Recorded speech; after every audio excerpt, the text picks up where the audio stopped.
Good morning. তো এখন অনেকটাই বেলা হয়ে গেছে, তো এখন আমরা দুজনে যাচ্ছি পুজো দিতে। আমাদের বিননগরে উলাইচণ্ডী ঠাকুর আছে, তো সেখানেই যাচ্ছি। আর আজকে হলো ওর জন্মদিন, কিন্তু ও জানে না। আমি ওকে নিয়ে যাচ্ছি, ওর নিজেরও মনে নেই যে ওর আজকে জন্মদিন। এই যে এখানে পুজো দিতে এসেছিলাম, তো পুজো দিয়ে আমাদের হয়েও গেছে।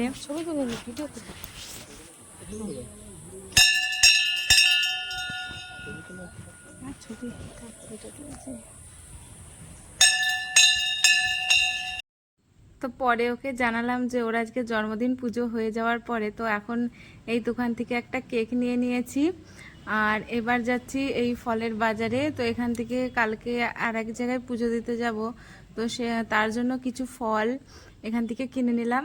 আর তারপরে আমরা এই মুদিখানার দোকানে এসেছিলাম এখান থেকে মুড়কি আর চিড়ে নিতে।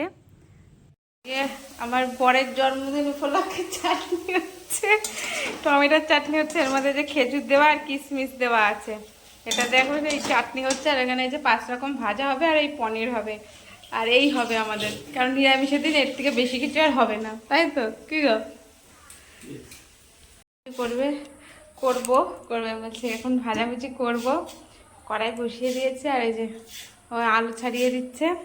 আর এক রকম ভাজা ওই নিচে রয়েছে, বেগুন ভাজা রয়েছে। আগে পাঁপড় ভেজে নেবো, তারপরে বাদবাকিগুলো ভাজবো। আর চাটনি আমার হয়ে গেছে, দাঁড়াও, এ দেখো চাটনি হয়ে গেছে। যে পনির ভাজা হয়ে গেছে, এদিকে ভাতও হচ্ছে, আর ওইদিকে আলু ভেজে রেখেছে। আমি একটু আলু ভেজে রেখে গেছিলাম, একটু বেশি ভাজা গেছে। 5 রকম ভাজা হয়ে গেছে, দাঁড়াও দেখাই। এই দেখো 5 রকম ভাজা পুরো কমপ্লিট। এই যে এখানে কুমড়ো, আলু, পটল, উচ্ছে, বেগুন, এই 5 রকম ভাজা।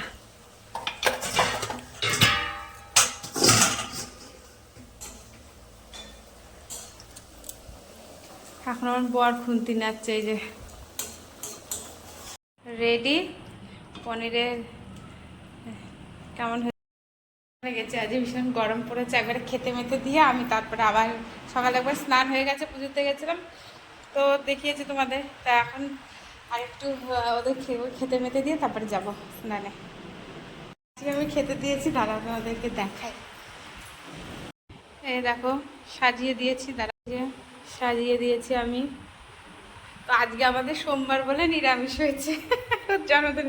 এখানে ভাত, এটা কুমড়ো ভাজা, উচ্ছে ভাজা, এটা বেগুন, এটা পটল, এটা আলু, এখানে রয়েছে ডাল, এটা পনিরের তরকারি, আর এটা হলো সর্ষে পটল, এখানে স্যালাড আছে, এখানে চাটনি, এখানে পাঁপড়। শুধু আমি মিষ্টিটা আনতে ভুলে গেছি নাও খাও। আমি এত খাটাখাটনি করছি, তাই আমাকে এখন খাইয়ে দিচ্ছে, ঠিক আছে।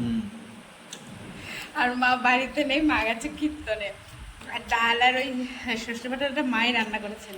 বাদ বাকিগুলো এই ভাজাভুজিগুলো আর এই পনির আর চাটনি পাপড় এগুলো আমি এখন করলাম। আর রাত্রেবেলা আবার কেক কাটা, তাই তো?